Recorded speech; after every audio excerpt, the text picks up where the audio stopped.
O-Y. Let's ride. What are you doing?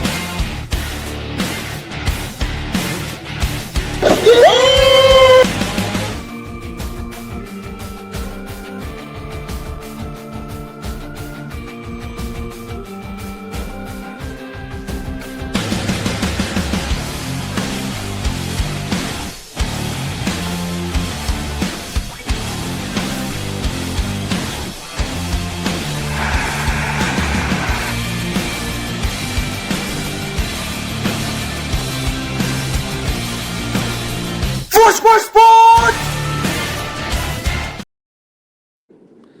First off, I love Cut the Cord by Shinedown. That literally is like my bread and butter song. And it literally comes to me every time I think of the show. So it all works out. Welcome to Foursquare Sports, ladies and gentlemen, episode number 7. Today is July 18th, 2025. At the time you're hearing this on KIXP 102.3 FM, The Island Experience, it will be Sunday, July 20th. But we have to focus on the past, present, and future, which is the title of this episode. And why is it called that? Because we got trivia from the NFL past. We're going to predict the NFC divisions in the NFL. We're going to go over the present, which is the task at hand, which is the trade deadline for Major League Baseball, and so many more things. Also, we're having a reunion in Portland with Damian Lillard. But first off, I'm Matt Sirianni. We got Kevin Zelikovic, who's in Texas right now. We got Alec Nava, who's from North Carolina, but is in Mexico. Ay, ay, ay. And we got John Welch, who's in Washington. How are y'all doing? Por vida siempre. Sí, señor. Estoy bien. ¿Y ustedes? Feeling good here. I'm glad to have this all in like different time zones. Like we said, like kind of the same with Alec in Mexico. But I'm feeling pretty. It just all seems to work out. That's mucho bien, muy bien, mi amigos. Doing a lot better than anybody that went to a Coldplay concert in the last couple nights. Oh no! You didn't have to mention that.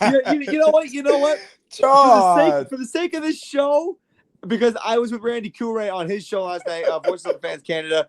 I want to talk about this for a second. So, for those of you who don't know what happened at a Coldplay concert in Boston, Massachusetts, some CEO from Massachusetts was apparently caught in an affair with an HR chief at his company, and the lead singer of Coldplay caught them red-handed on the kiss cam, and Chris Martin, I think, who's the lead singer of Coldplay, was like, look at those two up there, and immediate embarrassment came over their faces. No, when I first heard this, I was like, this guy's already filing for divorce already. Like, not even 24 hours later, he's probably filing for divorce. But this was something that literally took me aback. Like, all right, so real quick, before we get into the Major League Baseball aspect of it all, when you guys first heard this, what did you think of this? I'm going to start with Kevin. I mean, when I first heard about it, it kind of reminded me in like a similar kind of fashion. Remember when Urban Meyer came back and was the head coach of the Jacksonville Jaguars? Oh, and they got caught yes. And like, I remember. Yeah, so it kind of reminds me of that exact situation. But like, yeah, that guy's got another thing coming, that's for sure. John, now that you brought this up, what did you make of all that? Well, my first thought, I mean, because the big one that went around social media around the world today was the picture of them. And then you actually go and watch the video of them like turning away and the guys ducking down and hiding. Yeah. Then they had to go home and face their families. And as Coldplay once sang, they were all yellow. Oh my goodness. Oh my God. That must have been a tough conversation to have at home. Alec? Dude, I have no words for it as I'm taking down notes later for later topics of this episode. I have no words for what just transpired. This is immediate first-hand, second-hand, and third-hand embarrassment all at the same time. What in the absolute wide world? Yeah, it's actually kind of embarrassing. Drama that you want to watch on reality TV. Now, I'm glad that this is actually getting coverage because this had to be like top of mind across the world. But Now we're going to get into the sports aspect of it all. So we're going to start off with Major League Baseball first, like we typically do. We had the All-Star game festivities, including the Home Run Derby, the All-Star game, and now Major League Baseball action is resuming today. For those who want to know what games are already done, the Cubs beat the Red Sox 4-1, and everyone else is in action except if you're on the West Coast. But Cal Raleigh won the Home Run Derby with 54 home runs across 3 rounds. Jazz Chisholm Jr. hit 3 home runs in 1 round, and he was eliminated after that. But the biggest standout of the Home Run Derby was O'Neal Cruz, who hit a 513-foot blast. And it was a no-doubter. Like, that's like a Colorado type home run. I'm not even joking. Like that's the type of stuff you see in Colorado because of the altitude. But overall, the Derby was entertaining, and at the end of the day, Major League Baseball's home run leader for the season got the title. He's the champion. And again, no Aaron Judge and no Shohei Ohtani, but that's perfectly fine. You give other guys a chance to step up. Jazz Chisholm Jr.'s performance was actually really embarrassing. Not gonna lie, that was really embarrassing. Yeah. But I'm gonna start off with John, since this is the big dumper, his guy. What did you make of the product as a whole? What was really interesting for me was I don't know if anybody got it on the East Coast, but out here they kind of previewed his debut in the Home Run Derby with a little video of Cal Raleigh when he was a kid saying, Yes. Did you see that video where he's like, I want to be the Home Run Derby winner when I grow up? Yes. And then he did it. He did it. So it's full circle. And it was an amazing moment. And I think some of those numbers a Seattle Mariner is never going to hit again. But then they go right back to work this weekend with a 3-game against the Astros. So it's back to work. It is. It really is. But you know what? This guy's had an incredible season, and he might do something that a catcher has never done in Major League Baseball history, and that's hit more than 50 home runs. No catcher in Major League Baseball has ever done that. And I think for him to do this is incredible. Now, admittedly, I don't want to see him break Aaron Judge's 62 home run record, but that might be in jeopardy because this guy is locked in, and this Mariners team relies on him. I don't know what his WAR is off the top of my head, but his WAR must be really high. No kidding, because you think of Cal Raleigh, immediately you think about all the hits he has with the Seattle Mariners. When I first think of the Seattle Mariners, the first player that came to mind originally was Julio Rodriguez with a special rookie year, but he hasn't come close to matching those numbers just yet. Cal Raleigh is in a world of his own among catchers. 38 home runs, which is the second most before an All-Star break, only behind Barry Bonds. But to see him do what he's doing now, not only as a catcher, but also as a switch hitter, by the way. Yes. Yeah, that's important to know because he's the first catcher and switch hitter to win the Home Run Derby champ. And this Mariners offense relies on his bat more often than not. He's easily their best hitter right now. I don't know if there's a close second behind him. You could say J.P. Crawford, even for Julio Rodriguez improving his bat as the year is going on. But right now, it's Cal Raleigh's world, even for the starting pitching staff with the Mariners still being Elias there of Luis Castillo, George Kirby, all that crew. It's Cal Raleigh's world, and the Mariners are just living in it. Even Randy Arozarena, that's a guy that you haven't mentioned yet. Yeah. So Kev, I want to come to you next. I don't know if you want to mention more about the Home Run Derby later on because you do have Fresh Found or Fried this week. But what's your take on the Home Run Derby? I liked it overall. I thought that it was nice to see like other guys who maybe are not as well known get a chance in the Derby, like Junior Caminero. I mean, like he was not really a big well-known name coming into this. I thought Brent Rooker had a really nice showing. O'Neal Cruz, like you mentioned, that big blast of a 513-foot bomb. Like that's something you don't really see normally. That's just not normal for a guy like that, especially when you consider like he's always like at the very top echelon of rankings when it comes to like hard hit ball rate. But it was nice. I liked it overall. I thought everyone except for Jazz Chisholm Jr. obviously had a nice showing at the Derby. Obviously, I think Jazz I didn't as a Yankees fan, I don't know why he was even selected for the Derby, in my opinion, because A, I didn't want him to get hurt, which gladly he didn't, and B, He didn't know. Even though like he seems to be like a home run or nothing hitter right now, I just didn't see like his swing like being like fit enough for a kind of event like that. But maybe it was just like nerves or whatever, because it was his first Derby. But I digress. I thought everyone like involved had a nice showing, and I thought the swing off in the All-Star game was pretty cool too. But we'll get to that in a bit. Yeah, and then personal take on Jazz's swing. He's got a good home run swing. Like if you look at him like that lefty stance and the way he swings the bat, it looks like someone that could be, a good home run hitter, but he completely embarrassed himself at the Derby. But anyway, I digress. The All-Star game itself happened the next day on Tuesday, and there was one in a swing off, which I didn't even think would happen. Like when I heard swing off, I'm like, wait, what? I was kind of taken aback by that.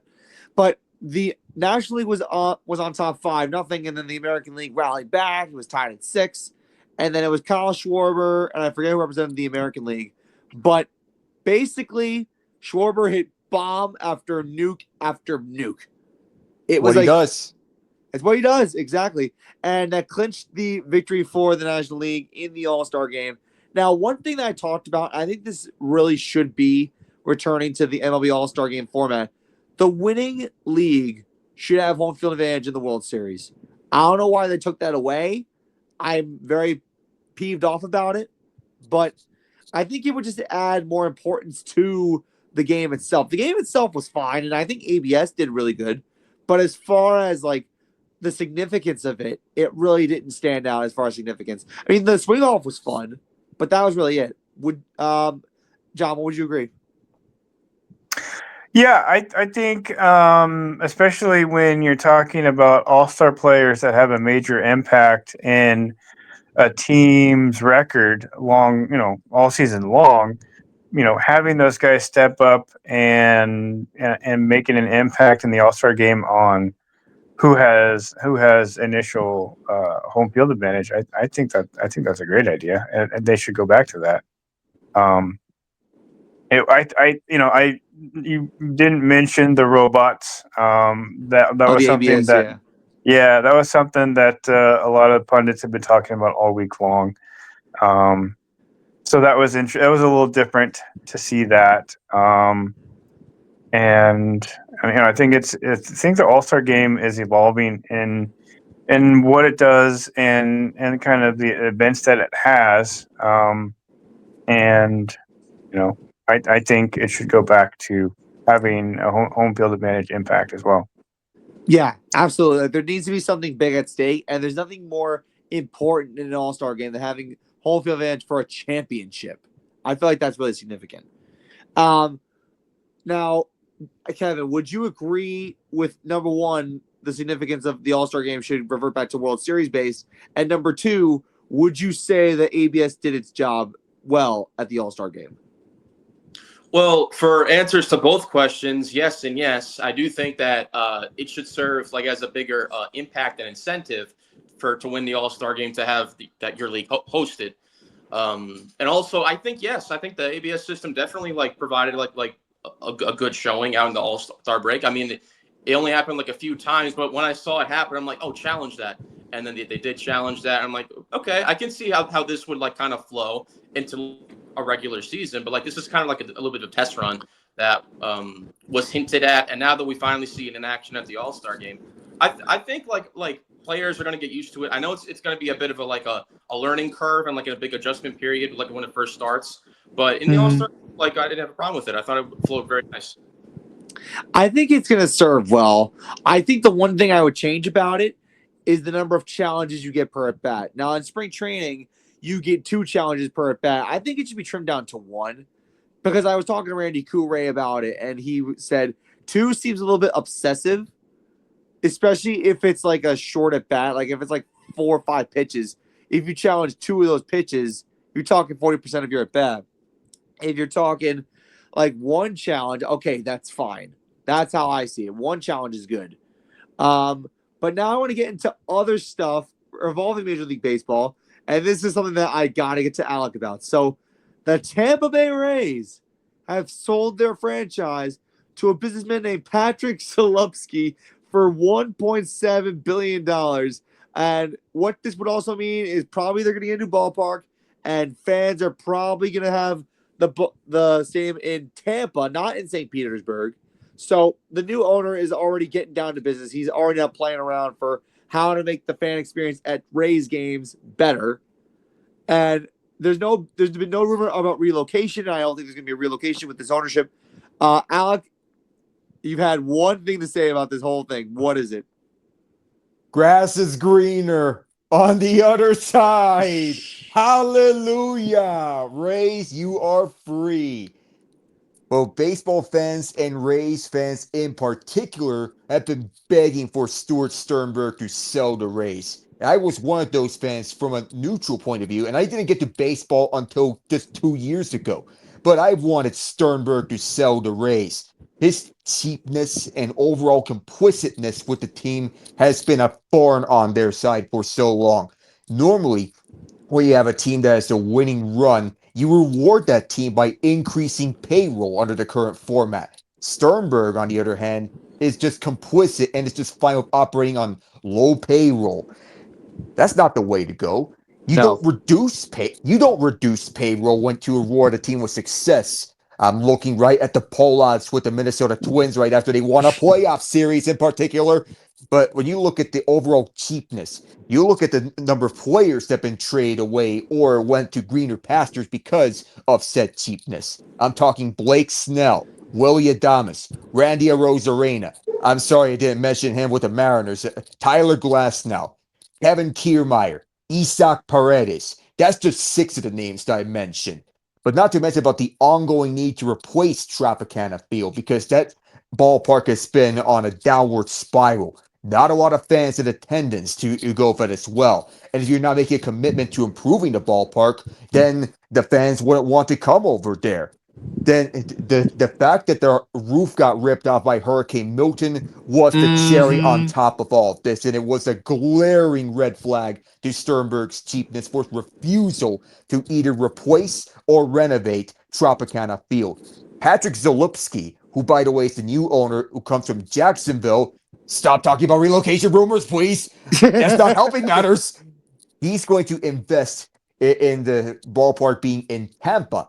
St. Petersburg is what was described by a writer as a failed business model.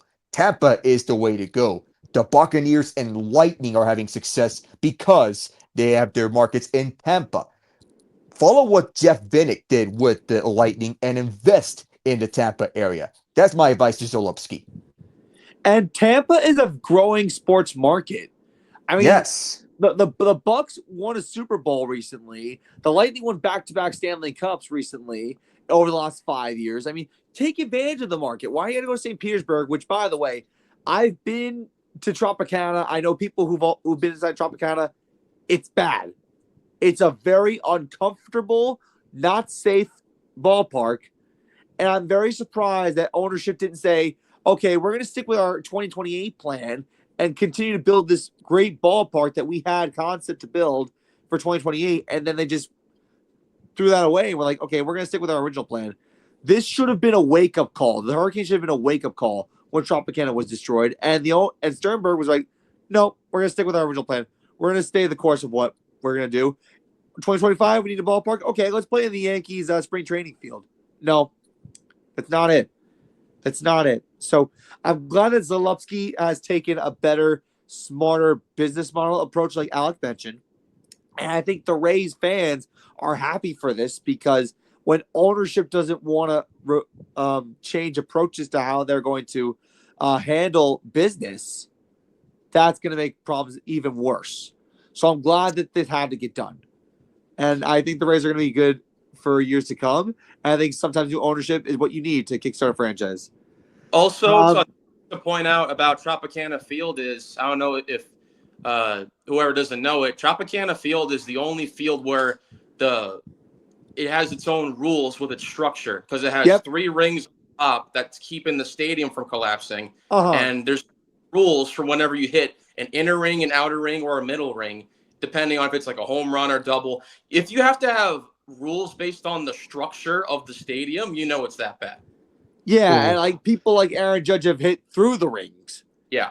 But that's just a different story for a different day. But like I'm glad that there's change in Tampa and they need it. And like I said, if take advantage of what's growing, take advantage of a growing market. And Patrick Zalewski is doing the right thing. Now, I want to get into the trade deadline. There have already been a couple of offers.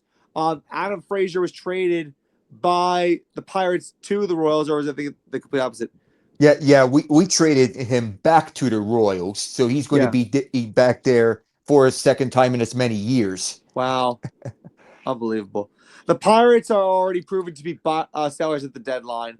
But now I want to get a quick synopsis of who could be buyers and who could be sellers at the deadline. One thing that really stands out, while the Pirates are selling, they got nowhere to go. The Nationals could be sellers in my mind. I mean, they already fired Davey Martinez and Mike Rizzo, which was really surprising because Rizzo brought in Mackenzie Gore and CJ Abrams and James Wood, and now you can him. That to me sounds like a big mistake. So I think the Nationals are going to sell. The Royals, I don't know what they're doing. I mean, getting Par out for of the course. Yep, pretty much staying the course. But as far as buyers are concerned, I can't really think of too many teams, Yankees, that really need to buy their way to be a contender. I mean, other than the Yankees, maybe the Mets, because their rotation has been iffy to say the least.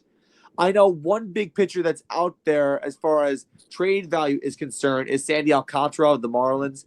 His name has been floating around to a bunch of teams, and I think whoever gets him, I think would be blessed to have him because Alcantara, the ERA is not great, but the Marlins aren't great either. If you put him in a better team, his numbers will be so much better. This kind of Kevin, reminds me of John Gibson with the Anaheim Ducks. Not a great team. His numbers aren't great either, but if you put him on a better team, then his numbers would go up. Kevin, what would you say about that sentiment about Sandy Alcantara?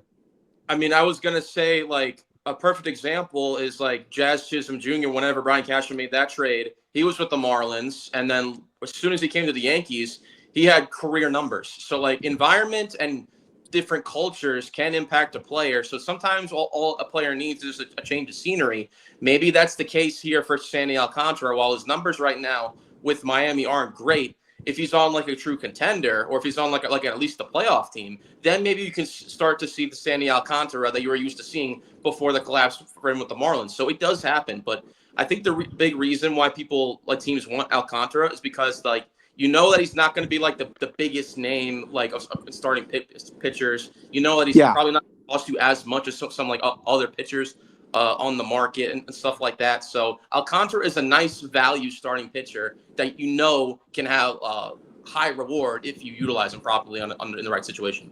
Exactly, 100%. And another example of that, and John's going to know this. Luis Castillo a couple of years ago when he was with the Reds.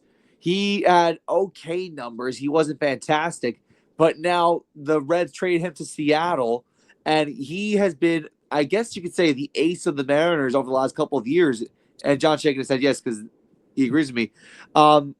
That could be the kind of mindset. Like if you go into a contending environment, you're probably going to have more success. And the Mariners have had the best pitching staff in baseball over the last few years, and Luis Castillo is part of that.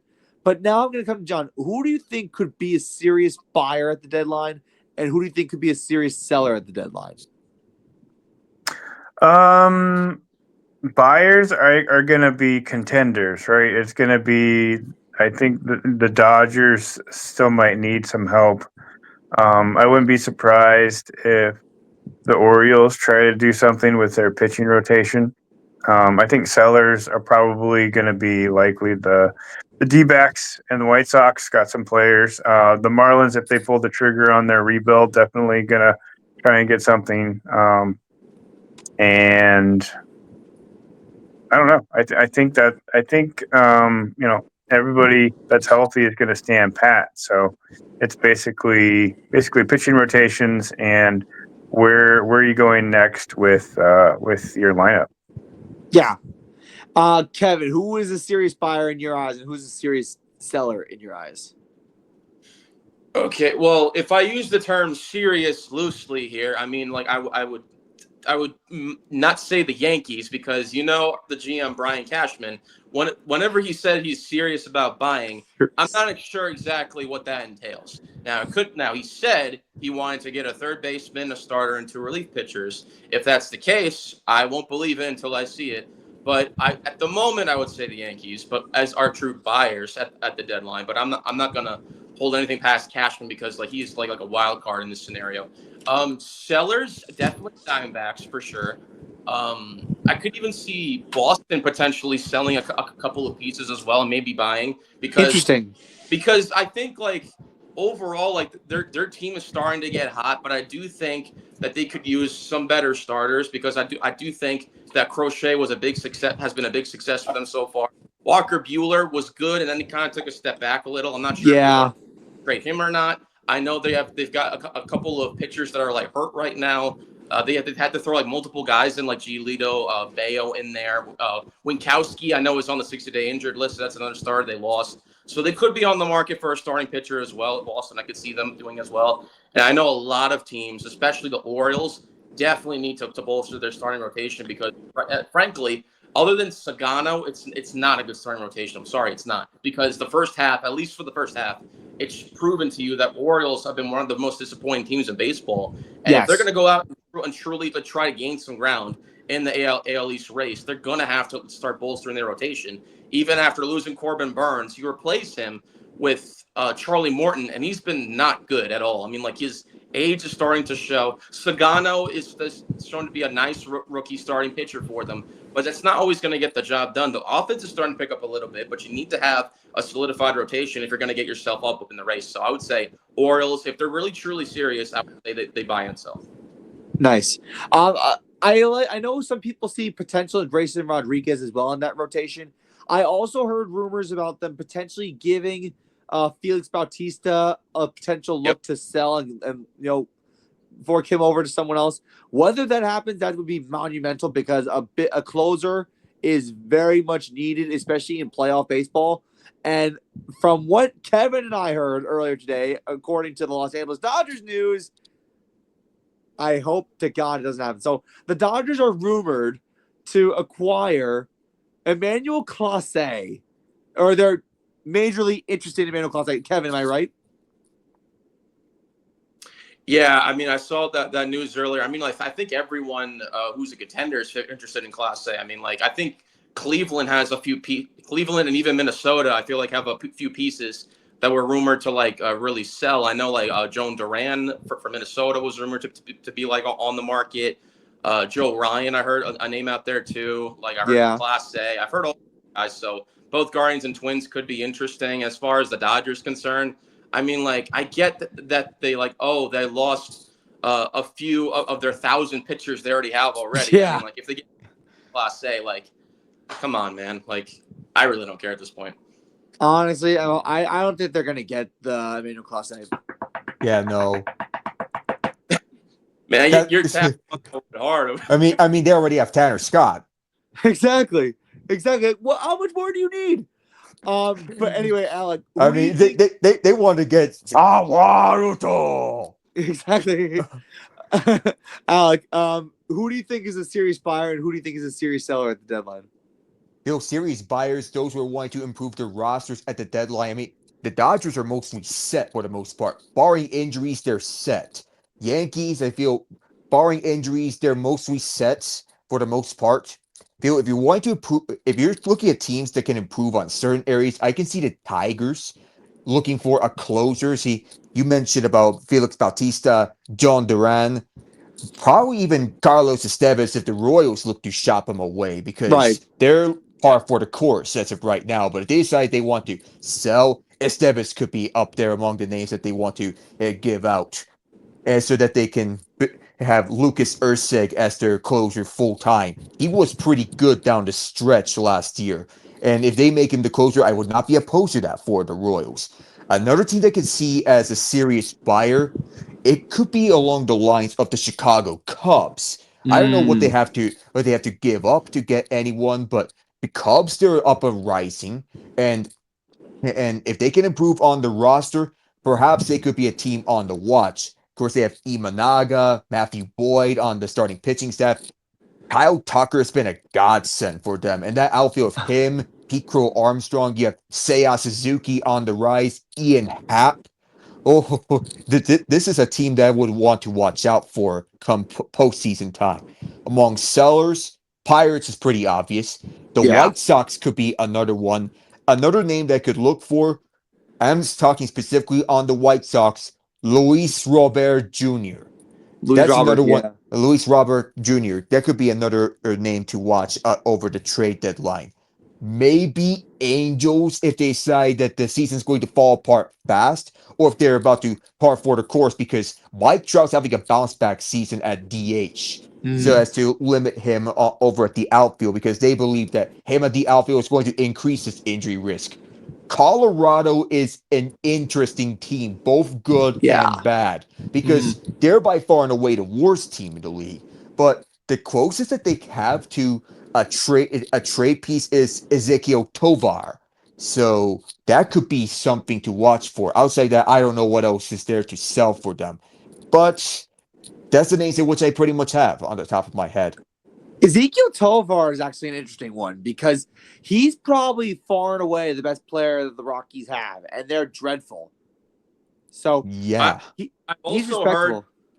I also heard that Jake Bird, their reliever for Colorado, is like really good, and he's probably the only reliever that I can see coming off on the market for them. Like if anyone needs a reliever, I think Jake Bird has like a sub-2 ERA. At least is a nice right-hander, so he could be a piece that Colorado moves away from.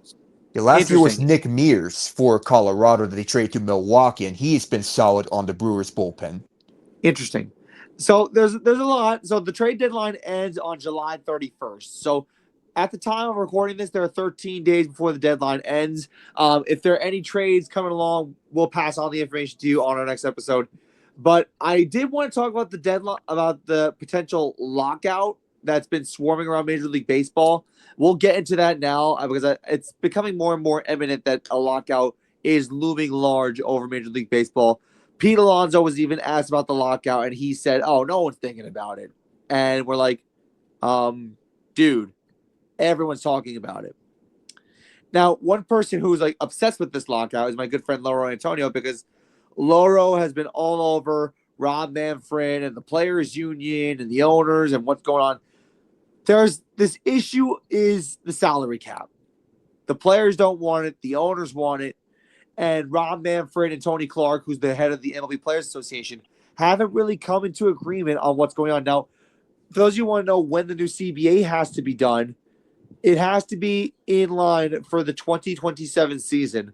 And for Rob Manfred, this will be the last time that there will be a CBA agreement because after 2028, he's gone. So this is a big step for Rob Manfred to get something done. John, what do you think is the main cause of concern heading into the 2026 season, which is a year away? Well, the owners want a salary cap because the majority of the owners are not the Dodgers or the Yankees or the Mets, and they can't spend $700 million on Shohei Ohtani. And then the players long term are against a salary cap because it's going to limit their potential to have, they want as many, the Players Association wants as many Bobby Bonilla days as they can get, right? So Yeah. that's the conflict. You have owners, smaller markets like the Mariners, like the Pirates, who want a salary cap similar to what you have in the NFL to be able to compete with the three teams I just named who spend more money than the next five below them. And those three teams you mentioned are big markets. Yeah, they're huge. Dodgers, The Yankees, biggest, Mets. Yep. The biggest markets. I read something today where I think it's the Angels, the Dodgers, and the Yankees are the three teams in the MLB that don't have official mascots. For the Yankees and the Dodgers, both of them originally from the Five Boroughs area are Yep. so legendary. They don't need mascots. They don't need that. They're so classic. And then you have all the other smaller market teams that just can't keep up. That can't compete long term. And so you're gonna have these dynasties year after year after year in the World Series because of the financial disparities, the inequities in being able to go out and spend on players like the Dodgers can, like the Mets can. And so that's the conflict, and how you resolve that, I don't know, especially with the players wanting as much money as potentially possible. That's very valid. I mean, we saw, you mentioned the 3 teams that don't have a mascot. 2 of them were just in the World Series this past year.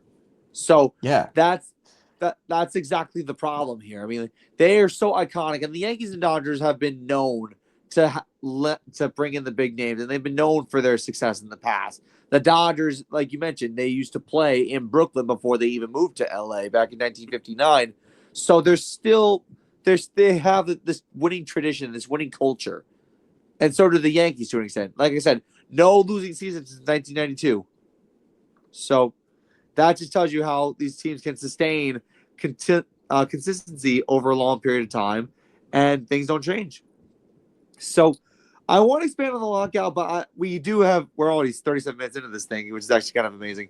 I do want to get into the NHL now because the NHL 2025-2026 schedule has been released. This will be the last season, if I'm correct, that will involve 82 games before it expands to 84. Am I correct, Alec? Yes, it is the final year of 82 game season before we get onto 84 games. No deferred payments anymore, thank goodness. And no LTIR loophole anymore, thank goodness. Yeah. Awesome. Okay. So, what are your key matchups heading into this 2025-2026 season? So before that, we have some important days to note. March 6th is the trade deadline for this upcoming season. February 6th to February 24th is the Olympic break. October 11th, all 32 teams play. October 28th is Frozen Frenzy. Why is it on a Tuesday, by the way? Who knows? And January 17th, all 7 Canadian teams play. So, of course, we know October 7th is opening night, where the first game is, why do we have the Blackhawks up against the Panthers? You're having a coughing baby up against a hydrogen bomb. What is this even for? You're just feeding the Blackhawks to the Wolves for the second time in 4 years.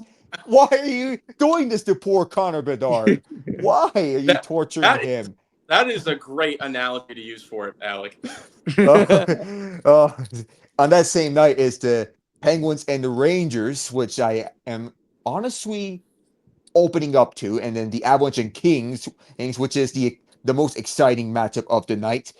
The one that I've circled on the calendar is on January 23rd, when Mitch Marner returns to Toronto, where it's the Golden Knights and the Maple Leafs pinning up once against each other. The Leafs have been doing good and retooling the roster after Marner left, and now that Marner's in Vegas, he has an opportunity at revenge. Another game, January 19th, when Jonathan Taves returns to Chicago. It's not really the best matchup per se, but it's more of a welcome home type of vibe for Captain Sirius. And then another game is the Panthers and Bruins on October 21st. Why is that? King Rat, he's back in Boston. Wow. Another welcome home type of vibe for him in terms of welcome home. And the outdoor games that are presented here, January 2nd, Winter Classic, when the Panthers host the Rangers at the Marlins ballpark. And February 1st, when the Lightning host the Bruins at Raymond James, the Bucks football stadium. So in terms of welcome home, let's go back to that because Nikolai Ehlers will return to Winnipeg on November 21st. And in terms of final games in the NHL, this one's more of a somber tone because April 12th could be Evgeny Malkin's last game in the league when the Penguins visit the Capitals. Wow.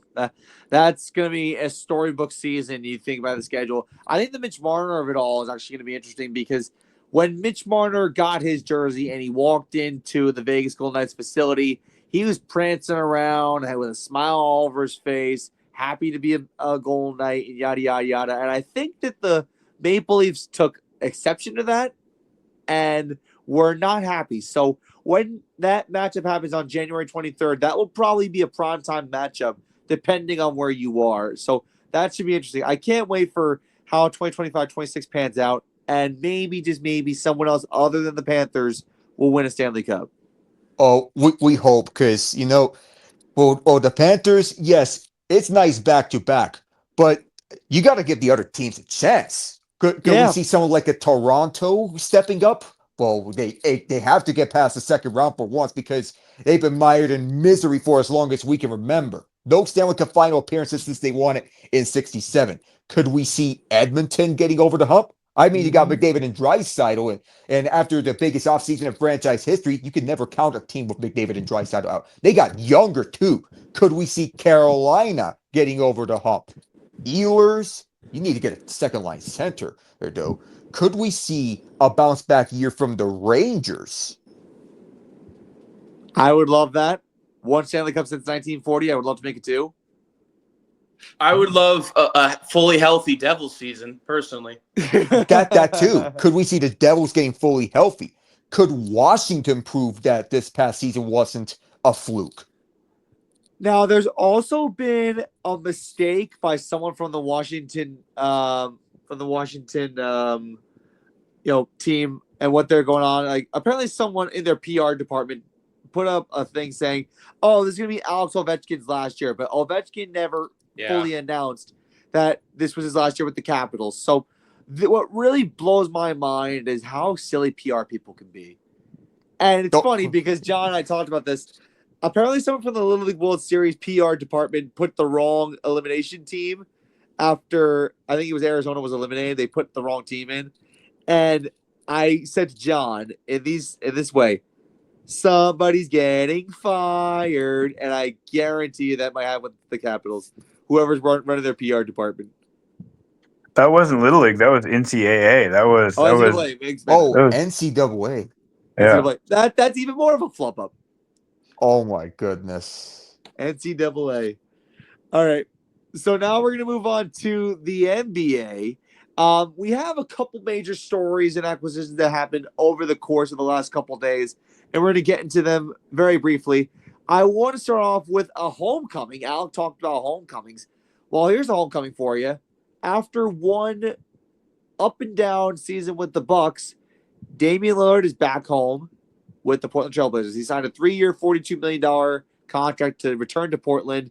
Whether or not he's happy inside on, I don't know. But if you look at his Twitter, he said something about Portland, kind of like in the LeBron James type fashion. This is for you. This is for you, Portland. So Damian Lillard's back home. And I know Kevin was actually very happy about this. And I'm curious as to why. I mean, realistically, Portland's not going anywhere, but why do you like this move? I love this because, like, who doesn't like to see, like, a player, like, who had his best days with a certain organization return to where it all started? I mean, like, look at LeBron, for instance. He started his career with the Cleveland Cavaliers and then went back in 2016 and made that 3-1 comeback. That's memorable. That's one of the greatest finals of all time. And he had that famous line, Cleveland, this is for you. And then, of course, like, there's, like, rumors to where, like, if he doesn't want to retire with the Lakers, like rumors that he might come back to Cleveland and finish it there. But I like how Lillard is like, okay, well, this Achilles injury has kind of derailed my career a little bit, and like the Bucks thing didn't work out. Why not go to a team where I know I'm going to be appreciated, to a team that I know I'm going to play my best, and to a team I know where the fans are going to be on my side. And him with the Blazers, like when you think of the Blazers, the first guy you think of is Damian Lillard. And I think it's a great thing because it's not just in basketball. It's a great thing when it happens in any sport. Remember when Cam Newton, he left the Carolina Panthers, went to the Patriots.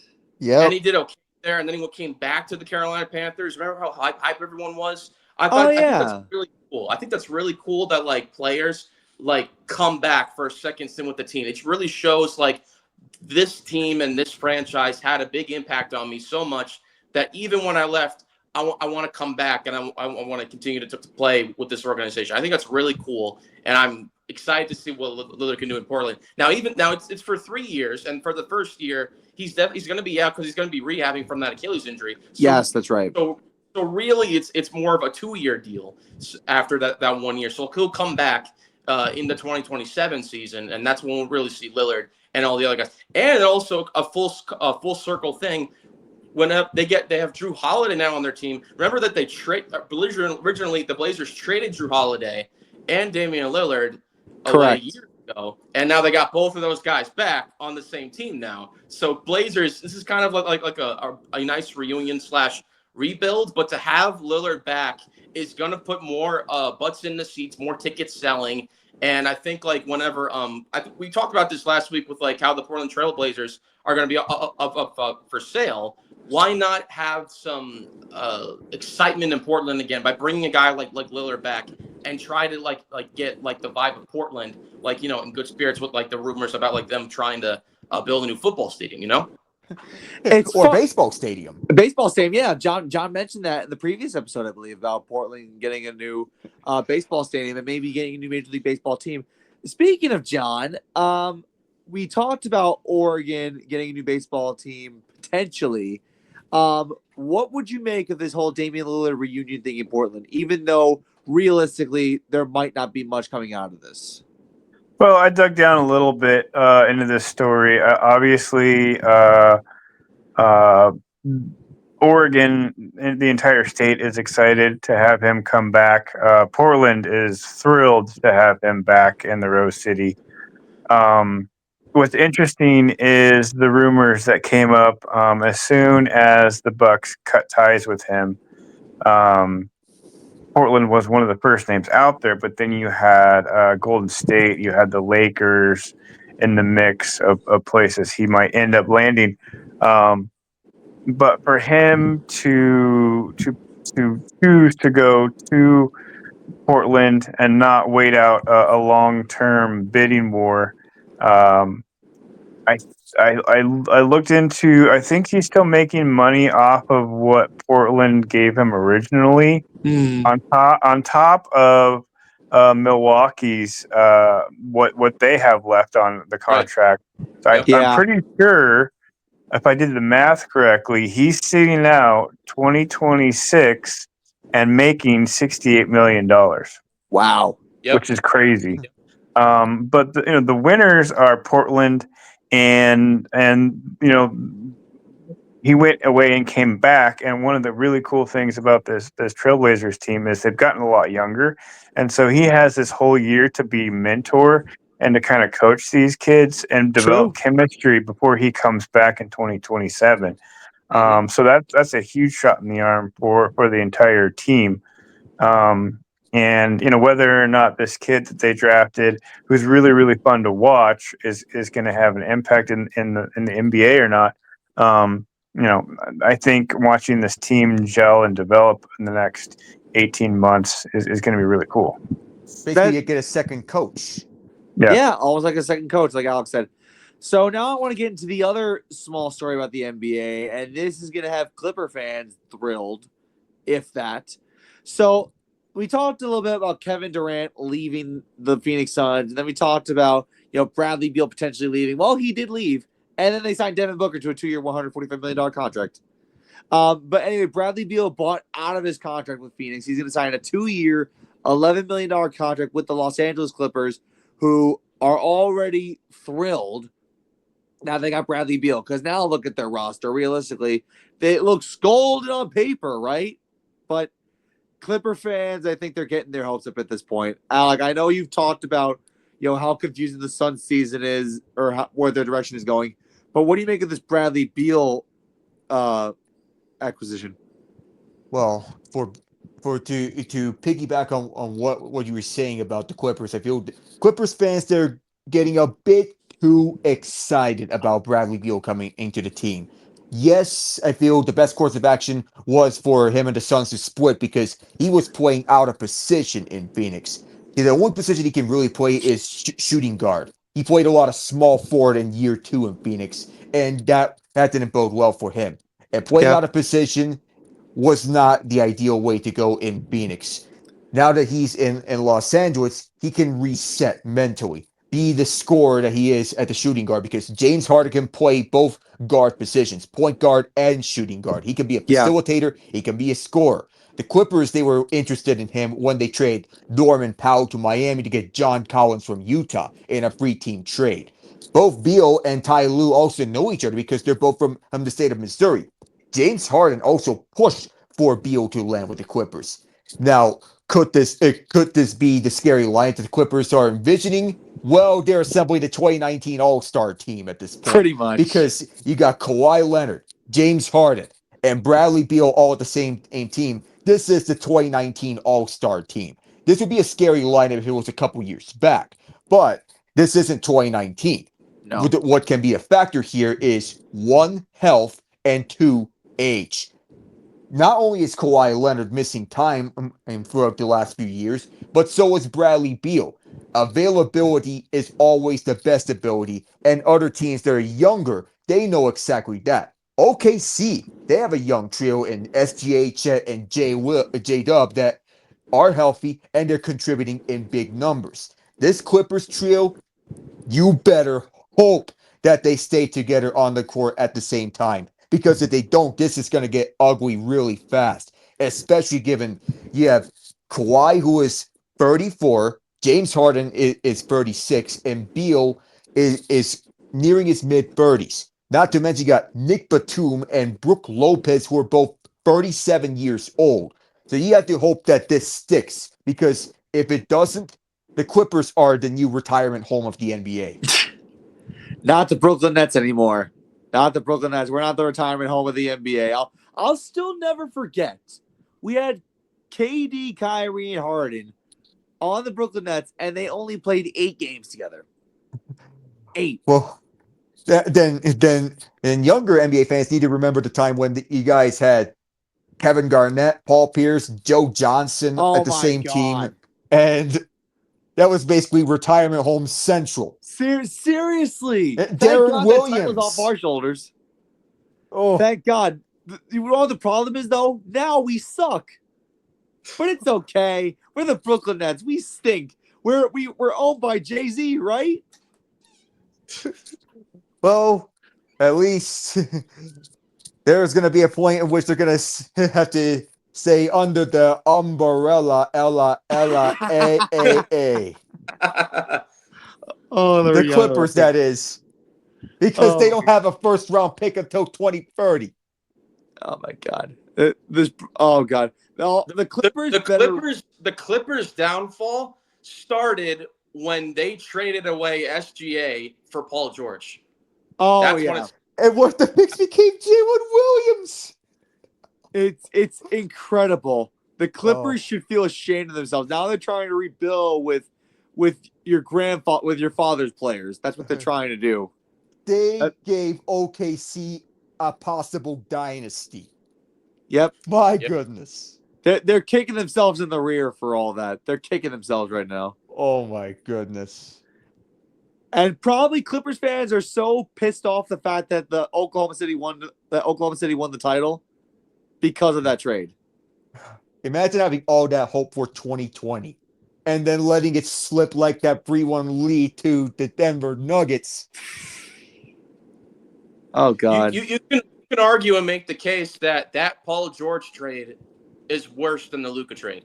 You can make an argument, because of the impact. Because now SGA has a ring, Luka doesn't have one yet, but it could be getting darn close for Luka and the Lakers. Yeah. From the point of view of an impact, to your point, Kevin, it's definitely a bigger trade. Oh yeah. Oh my God. I can only imagine what Nico Harrison is sweating bullets right now, saying, Luka, please don't pan out. Please don't pan out. I want to prove to the world that I don't have a concussion. Another thing is, Alec, you mentioned health and age. For Nico Harrison, you better hope that Cooper Flagg, Kyrie Irving, and Klay Thompson don't get hurt on the Mavericks. Oh, yeah. Because if either one of those guys gets hurt, they're done. It's the same thing as last year. Not going to live up to the expectations because now no Luka. You were gifted Flagg. You have Klay, who's probably going to be a resurgence, and you have Kyrie, who's like as good a veteran as they come. If either one of them have injury like concerns or like scares, they're done. I noticed that you never mentioned Anthony Davis on your statement because at this point, it's an expectation that 1 point AD gets injured. Yeah, exactly. All right. So we're getting close to the end of hour one. So to conclude hour one, before we jump into hour two, I do want to mention that Foursquare Sports is partnered up with KIXP, the Island Experience 102.3 FM. And we are also under a sponsorship with DAS Technology Consulting. Now, DAS Technology Consulting, for those of you who don't know, is a IT company in Staten Island, New York, owned by my father, Darren Sirianni, part of the Sirianni clan, as John called us one time. If you're looking Mafioso. Exactly. If you need help with your IT infrastructure needs, DAS Technology Consulting is there for you when you need it. We will put videos up for DAS Technology Consulting over the next several episodes to help promote and further explain what DAS Technology does and how they can benefit you and your IT needs. Thank you, Darren Sirianni, aka my father, for allowing us for contributing to this awesome project. We can't wait to work with you throughout the long haul. And also, we can't wait for fresh spreads because we know you love football spreads, Dad. But like I said, you got to rely on John for that, not me. Time for a DAS sandwich. Gotta get with the spread. You remember that song, da da da da da da? Duh. Remember that song? Who sings that song? Well, it's a techno song, so I don't know if anybody sings it, but that should be the song, the official song for your advertisement for your dad, because it's DAS, DOS, DOS, DOS. I'll put the link to it in our chat. Yeah, please do it when you. That's the only line of that song. Okay, fine. Okay, yeah, send it to us and I'll talk to my father about it because he might get a kick out of it. Also, before we also enter hour two, I also want to mention we will have a Little League World Series bracket challenge, for the Little League World Series, of course, and for said challenge, whoever comes in last place has to suffer punishment as always. And I already said to Alec and John, and I'm going to rehash it again. If I come in last place, I have to do what I call the 6 for 60. What's the 6 for 60? It's when you go on a treadmill for 60 minutes and you run 6 miles an hour. You are pushing. Matt is the only one here that is willing to put himself in the most physical of punishments just because like he wants to. Like he did. For those of you who don't know, when he lost a bracket challenge, he was the only one that did this punishment called the beer mile. And we all three of us, me, Alec, and John, vetoed against it. But Matt was the only one that was like, no, I'll do it if I get it. And he did it. And me and Alec were there watching it. And like he took it like a champ. I'll say that. Here's Matt. Spin the wheel for your punishment. Everybody else. Here's Matt for himself. I'm going to do something really physically hard. 6 by 60. Is that 6 miles per hour? Is it? Yeah, 6 miles per hour for 60 minutes. Well, for those fit and able, not the worst thing in the world. Are you sure? Because I'm one of those guys that has a good amount of muscle on him, but I'm not the fastest guy. Even though I did track when I was in high school, I'm not the fastest guy.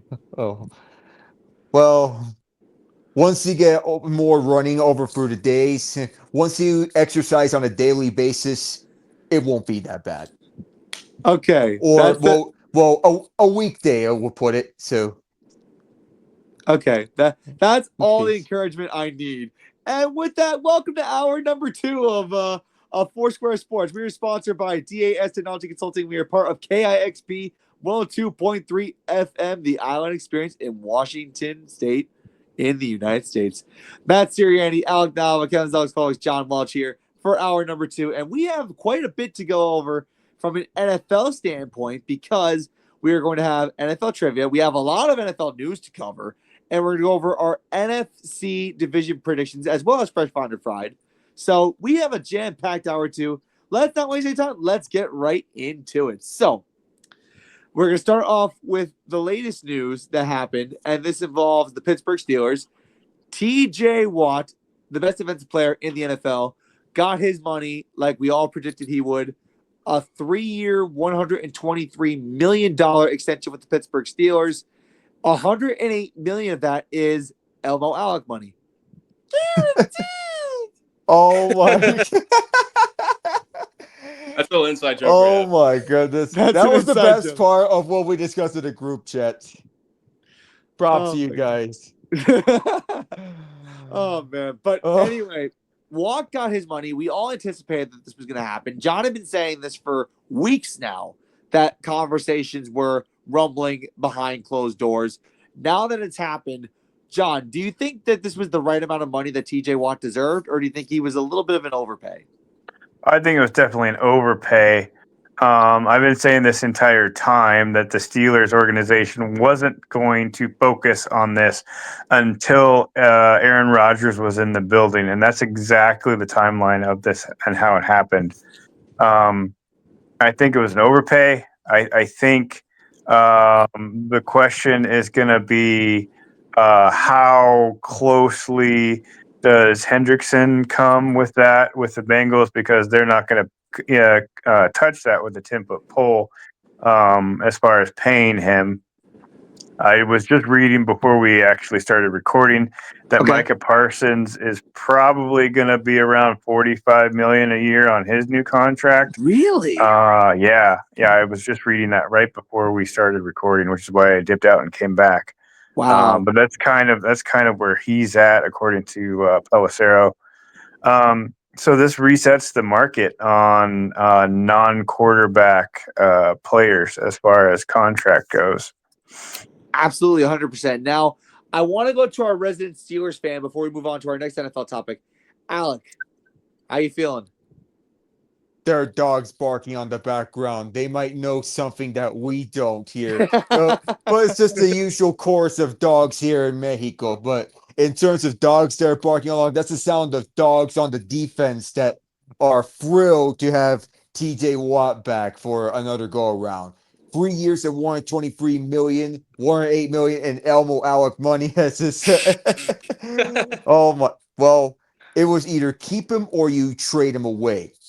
We chose the safe path in keeping if we want to be serious about being a team that can be contention. Because when it comes to the offense, yes, DK Metcalf is the focal point of the receivers. There isn't really a wide receiver two that we have just yet that we can fully trust, but we still have just over 23 million of cap space left in this deal. So it does help in a way. Defensively, the overhaul or the retool is in full fruition because you get Jalen Ramsey from the Dolphins while trading away Minkah Fitzpatrick. You get Darius Slay opposite either one of Ramsey or Joey Porter Jr., depending on who is on the outside matchup. The thing is, do you go for an extra safety? Because Deshaun Elliott and Juan Thornhill are your starting safeties heading into week one. Do you add an extra body on the backfield? Up front, you're all good because Cam Hayward, Keanu Benton, Derek Harmon. Then you have the outside edge rushers and TJ Watt, Alex Highsmith. You could add Nick Herbig onto that rotation. Patrick Queen, Peyton Wilson are figured to be our starting inside linebackers heading into week one. And that's a solid core to have around defensively. Now, what is the backbone of this defense? The thing is, though, if you're wanting to focus on long-term investments, I was on another server saying, if you were to trade Watt, do you trade him to the Broncos and you get Jonathan Cooper and a package in return to have to focus on the future? Because Pittsburgh is a team that doesn't like hearing the word no. Right. And I'm being careful on how I put this into context because I know people can take this out of context. But the Steelers don't like hearing the word no. Yeah. They don't like hearing a losing record. We don't like hearing any suboptimal seasons. We don't like being regarded as underachievers. Because in the perfect world, the standard is playoffs or bust. The goal would always be chasing Lombardi number 7. But I don't know if if the roster that's currently constructed will be the best possible position to chasing Lombardi number 7.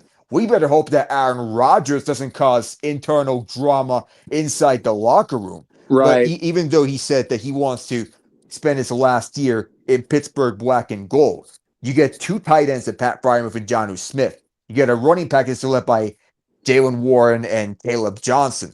The offensive line is solid. The defense is all set.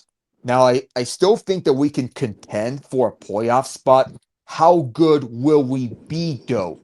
Though, in a way, I can see this benefiting Jalen Ramsey. Because remember, he was teammates with Aaron Donald on the Rams. And AD did help out Ramsey into him having been I won't jump up awards, excuse me, but having him be a shutdown corner. Now, we don't exactly anticipate him to be a shutdown corner, but we just want to be serviceable enough to be solid on this secondary. Same thing with Slay and with Porter. Now, how will this translate? I feel like we're operating on the old school mantra while teams are evolving. The Ravens look scarily good, and they could be, barring anything getting away from John Harbaugh, barring anything from there, they could be aligned to be giving the Chiefs a run for their money, or maybe even the Bills. I don't know if we can keep up to them, but feel there's going to be one of those games that's going to be the random. Oh, this is a very tight, interesting Steelers Ravens game. It's going to come down to the wire. And maybe it could be the same case with the Bengals because AFC North games are the definition of pure, unhinged, unmitigated, uncontrolled chaos. And we love that word chaos. Mhm. We love that word chaos so much. All right, moving on to our next topic. The New York Jets have also had a couple big paydays over the last several days. They gave Garrett Wilson a 4-year, $130 million extension, and they gave Sauce Gardner, their best corner, a 5-year, $120.4 million extension. Now, for those of you who are Jet fans out there, aka my cousin Ryan and my father, and a lot of people on the Sirianni side of my family, they thought that this was a smart move for 2 reasons. One, to keep the leaders of the locker room, because I know the Jets inside and out, even though I love Big Blue. The Jets, apparently Garrett Wilson is their leader, their sole leader in the locker room. Apparently he's like the hype up guy, the guy that motivates the players, the guy that gets them going. And then Sauce Gardner's kind of the same way, except Sauce Gardner has been productive every single game. Now he's given up touchdowns over the course of the last 2 seasons. He wasn't down as he was in the University of Cincinnati, but he's still valuable. He does provide a spark to the defense. Garrett Wilson kind of the same way. But as far as the payday, I know Alec was the first to comment saying Garrett Wilson's payday was a little bit of an overpay at the highest order because $130 million with $91 million guaranteed, by the way, it's a lot of money. And Garrett Wilson hasn't really broken out. I mean, he's had great games here and there with Aaron Rodgers, but now Aaron Rodgers is gone. And now you got Justin Fields to work with. So I'm going to come to Kevin here. What do you make of these 2 Jet extensions that were made? I feel like both of those extensions are something that had to be done because I think if we're being completely honest, just on the outside looking in, like I'm not a Jets fan, I'm a Giants fan. Right.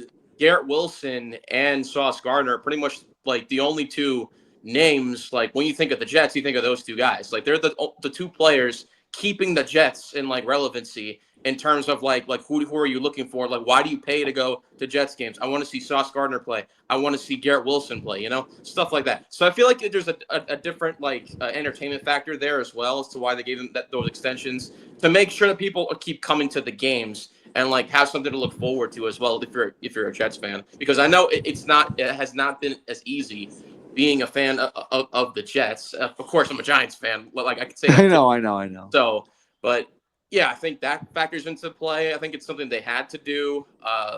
And with getting Justin Fields as your new like leader of like being a new quarterback, now Justin Fields at least has for sure knows he has a lockdown receiver that he can pass the ball to. He has a good lockdown guy on defensively that he can try to count on before he gets back onto the field. So these are 2 extensions that had to be made. I understand that 100%. I mean, the Jets, like I said, I don't know how far they're going to go this season. This season, first year under Aaron Glenn, I'm not really too sure they're going to do well. But if they want to keep their locker room at a high morale and keep the players happy, this is what they had to do. Keep their locker room leaders. Next up, and this is actually a story that I think John first shared, and I wanted to get to John on this one. Bengals defensive end Shamar Stewart refused to accept the Bengals contract. He is teased about returning to Texas A&M, although a report did come out recently that said that Texas A&M denied Shamar Stewart access back to the university. Am I correct? Well, the head coach, Texas A&M head coach, came out and actually quashed the rumors. And I dug into it while the story was happening and the rumors were flying around. The technicalities of him going back to actually play for Texas A&M are enormous. It's one of the reasons we were talking about Bo Nix, because Bo Nix went and played baseball for a year instead Bo of playing. Bo Jackson. I'm sorry, Bo Jackson went and played baseball instead of playing for the Buccaneers because he didn't want to play for the Bucs. Right. Similar situation. One of the interesting things that I found out was that if Shamar Stewart actually tried to go play for the CFL or the XFL, the Bengals would own his contract for 3 years instead of draft day next year, 2026. So basically, the bottom line is it comes down to insurance. He's not signed his contract. He's in danger of financially hurting himself if he's physically injured in the Bengals facilities training. So insurance-wise, he took out a policy on himself and is training at Texas A&M, where he's familiar with the players, familiar with the training facilities, and is in less of a danger of financially hurting himself with insurance purposes of a physical injury while not signed an NFL contract. So that's the reason he's down there. That's the reason he's training down there. I think he's just trying to figure out how long it's going to take the Bengals organization to sign or to come to an agreement on the wording. It's basically down to probably the morality clause of the contract that they have in there with him. But they haven't actually signed Trey yet either. So they have both of their starting edge unsigned at this point, which is a huge detriment to going into training camp at this point in the next couple of weeks. You mentioned the Trey Henderson part of it all. That's still lingering across the Bengals facility. They haven't signed their star defensive player who led the league in sacks. Keep that in mind. And Trey Henderson needs support on the defensive side of the ball, and he hasn't gotten it. And Mike Brown, again, blows it with his rookie draft pick, who's a defensive player. We talked about this before. I don't want to get into it again because we have other stuff to do, but it's just typical Mike Brown. It really is. Not to mention Sam Hubbard retired.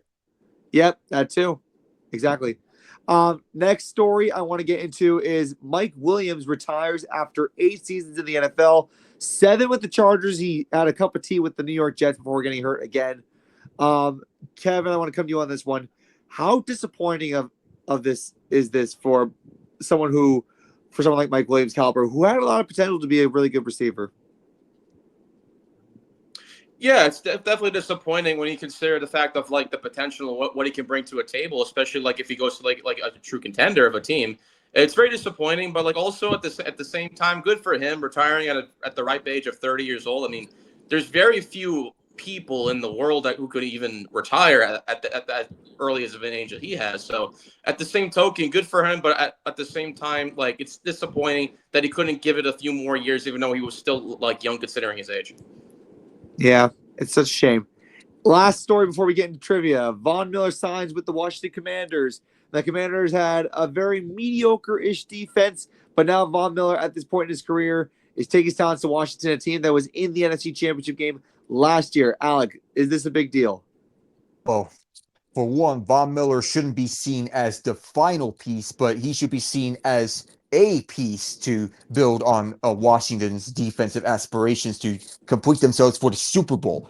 Last year, they got blown out by the Eagles, which was a learning experience for them. That they are good, but they had to take that next step on the front office to catch up with teams like the Eagles and a fully healthy Lions team. Because last year when they faced the Lions, the Lions were dealing with 22 defensive injuries. Right. Curse of Bobby Lane. And interestingly, if Bobby Lane, that's the jersey number that he wore with the Detroit Lions. That's right. Yeah. For the Commanders, this is the next step in which they had to take if they want to build on their pass rush. For one, their pass rush was actually solid, one that was led by Dorrance Armstrong and Cleveland Farrell. Mind you, that was after they traded away Chase Young and Montez Sweat to San Francisco and Chicago, and they still fared well on the pass rush. You have Jonathan Allen, who, by the way, is no longer on the team, but still, Deron Payne, Dejon Newton, and now you add Javon Kinlaw to the front seven that already has Bobby Wagner and Frankie Louvu. Von Miller, someone point this out, and I like this assessment from them, that they could use Von Miller as a closer for when they need that late game stop. He doesn't have to be starting the game, but if you need a clutch defensive stop, he's your guy to go to. If you want to get a late game sack or a pressure situation, you can rest him for extended stretch of time because he's 36. But when you have him rested for that exact time, he can be explosive. As we saw in that divisional round game against the Ravens when he played for the Bills, that he scooped up the ball off a turnover on Lamar Jackson, which he bobbled it, and he returned it to set up a Bills touchdown drive. That's the type of impact that a pass rusher like him can be.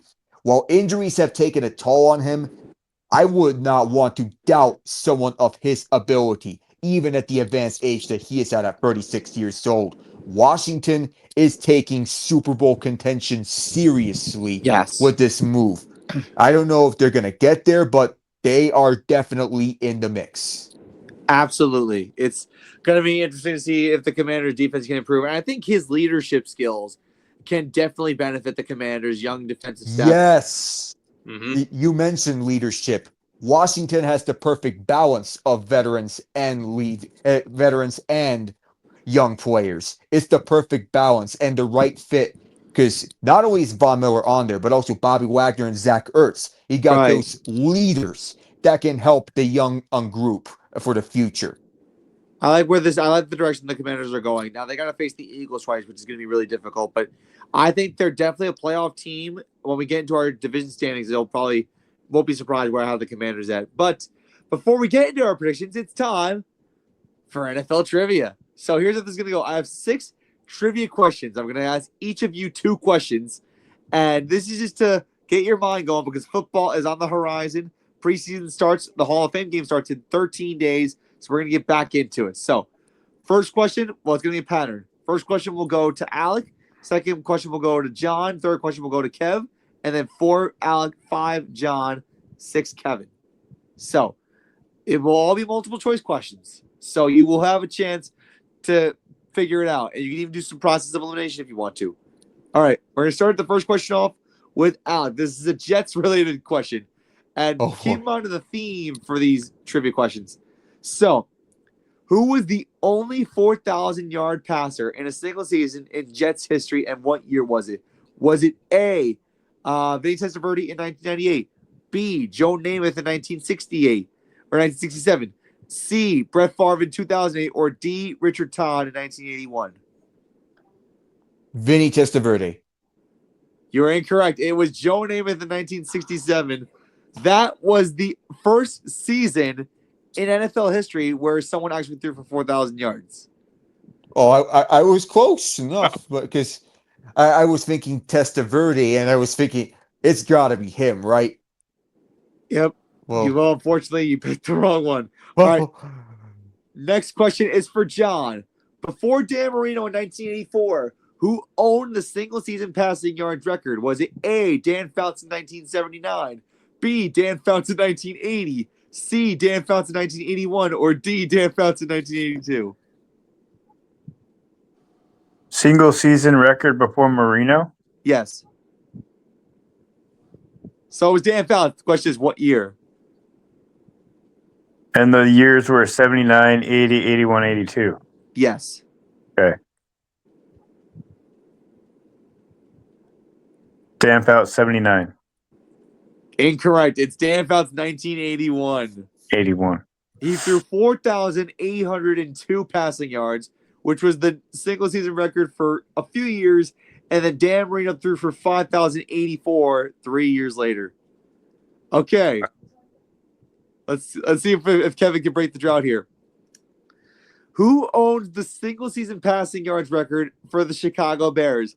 Is it A, Jim McMahon, B, Jim Miller, C, Eric Kramer, or D, Rex Grossman? Say one more time. The answers. Jim McMahon A, Jim Miller B, Eric Kramer C, or D, Rex Grossman? I have no idea. I'm gonna say Rex Grossman. You're incorrect. It's C, Eric Kramer. Oh, I have no idea at all. oh my goodness. 3,838 passing yards. The Bears are the only team in NFL that do not have a 4,000-yard passer. And I'm hoping Wow. Caleb Williams bucks that trend. Yeah, apparently he's looking good in training camp, according to Bears insiders. And with this improved O-line, it looks to be a case where he can buck that trend. We'll I have to see. wrote down in my notes that the Bears are sneaky scary this year. They could be. All right. Next up, back to Alec. Who came the closest to breaking Norm Van Brocklin's single game passing record? Is it A, Matt Schaub, B, Warren Moon, C, Joe Burrow, or D, Ben Roethlisberger? Knowing this trivia, it is Matt Schaub. You're actually correct. You're actually correct. It was Matt Schaub. The record was 554 from Norm Van Brocklin. Schaub threw for 527. Moon threw for 526. Burrow threw for 525. And then Ben Roethlisberger threw for 520. Oh, well, I mean that this looks to be you see free Hall of Famers and then you have an option and you feel like, hey, you're gonna have the other guy just for the trivia to troll you. Well, I identified the troll immediately. You got the troll. Well done. Problem? And he wasn't under the bridge. All right. Good one. Next up, we go back to John. Out of the 15 5,000-yard passing yard seasons, how many of them came from Drew Brees?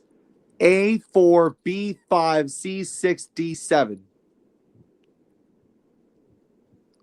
4. 5. Oof.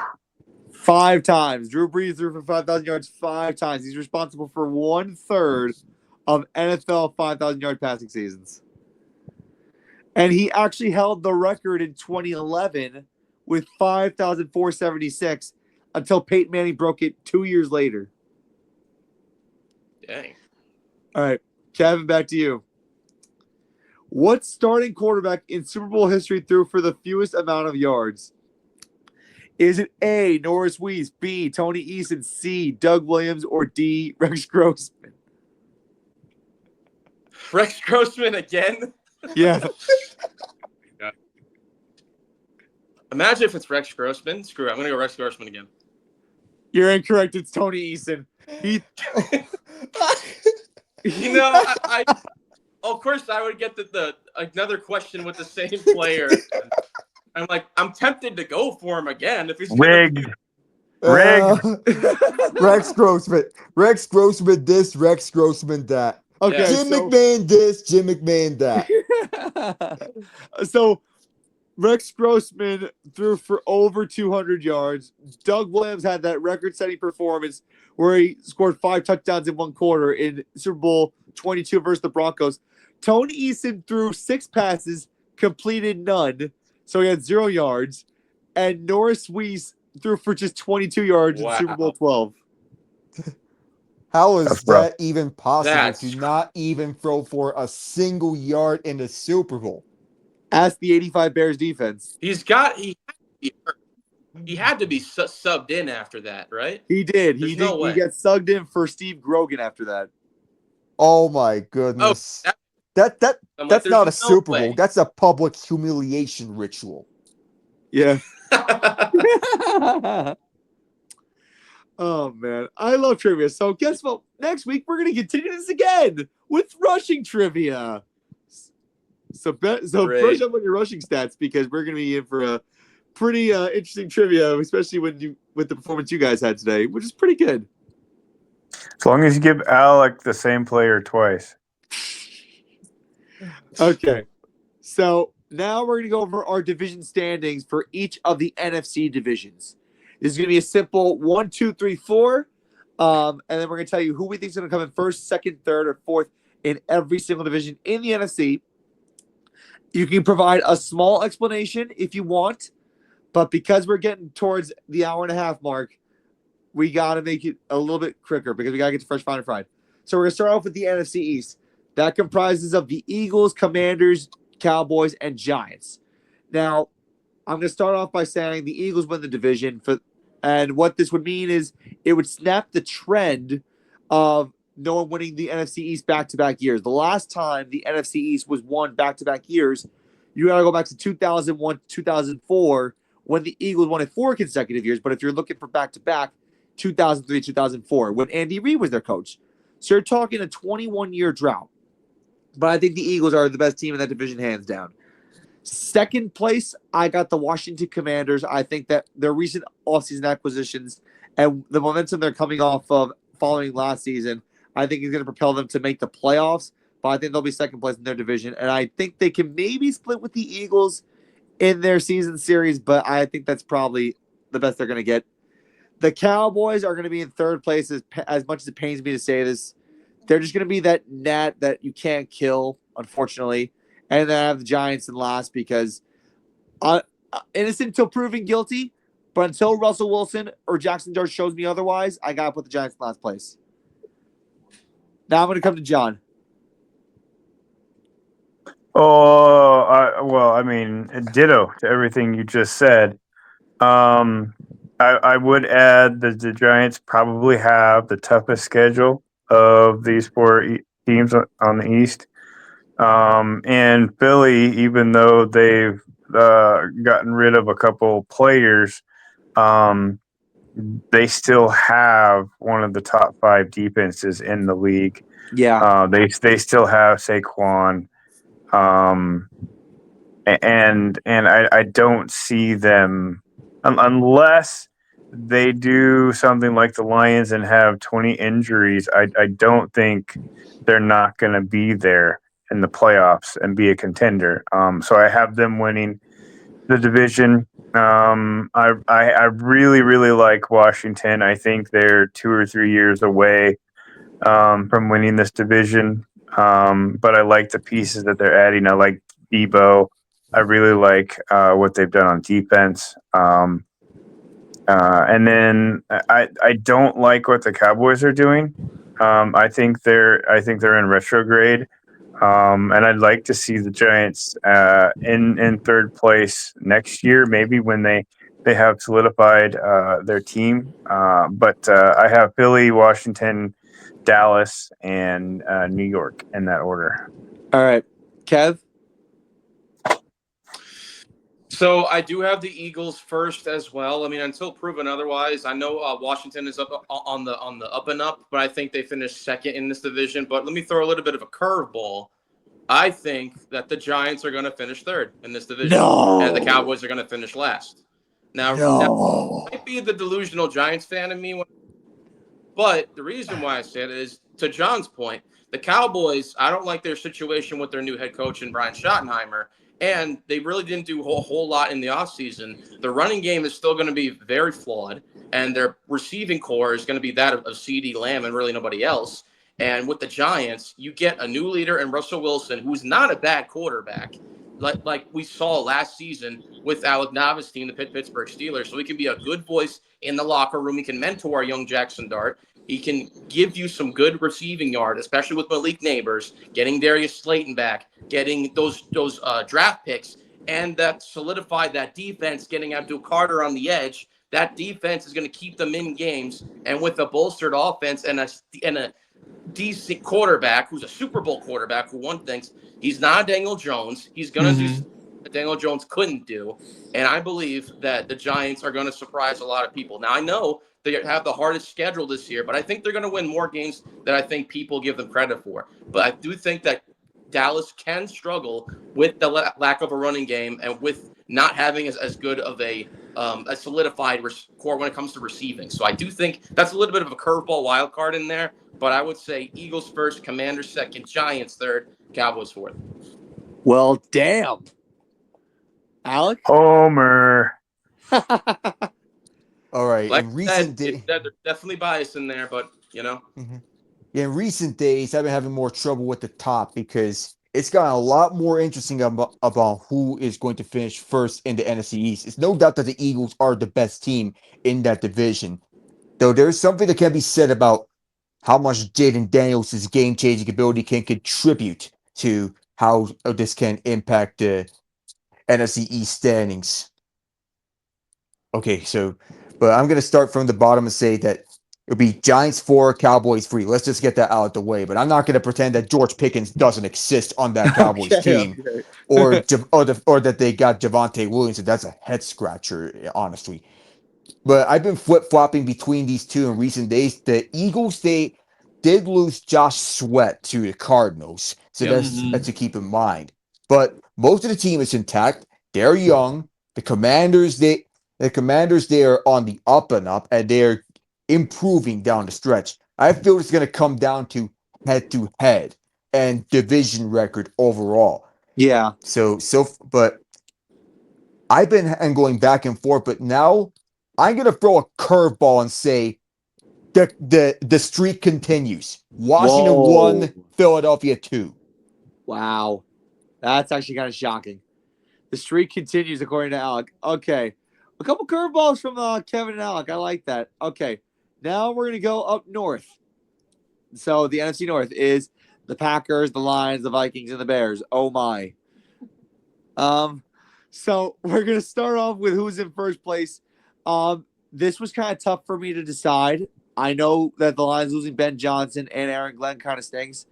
Losing both your highly touted coordinators kind of is tough to come back from. But despite that, I'm going to put the Lions in first place for now. I think the reason why is because this team is so gritty and so determined, and they won 15 games last year, and they're going to get a lot of their guys back that they lost from injury.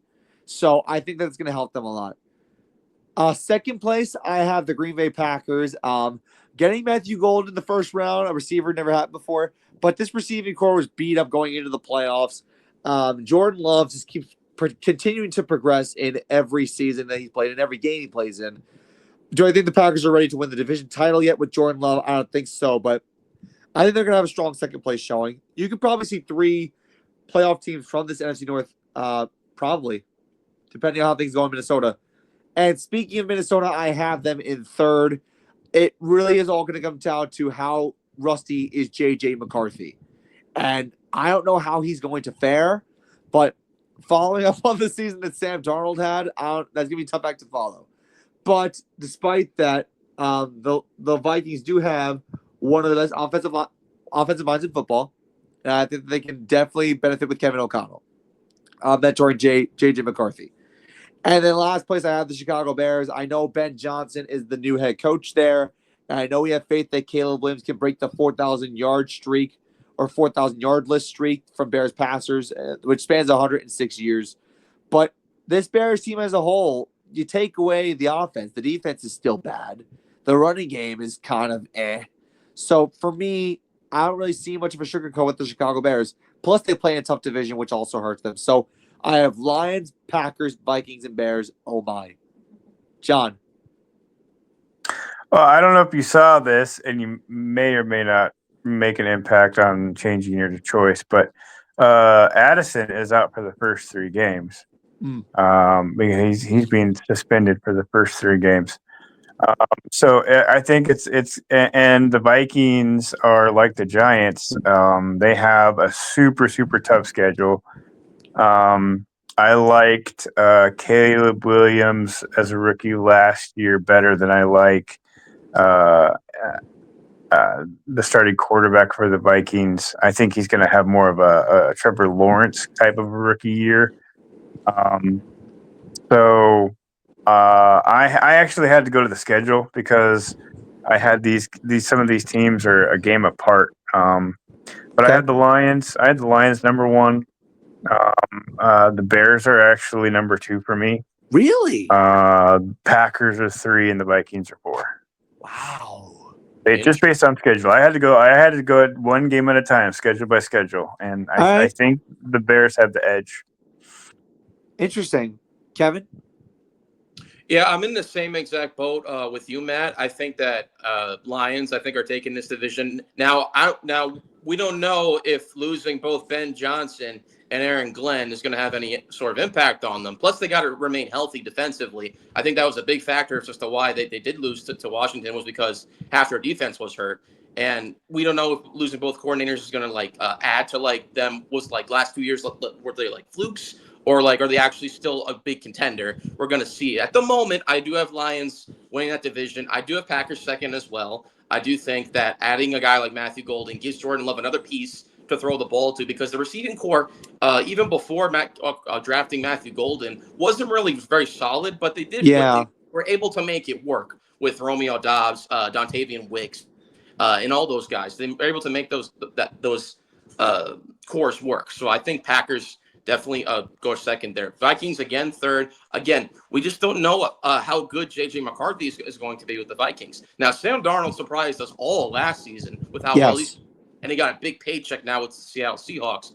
And with the Addison's suspension you throw into there, now that John mentioned it, it definitely might be a struggle. And plus, their season, like John mentioned as well, with their strength of schedule, it's definitely one of them were harder in the league, so it might hurt them.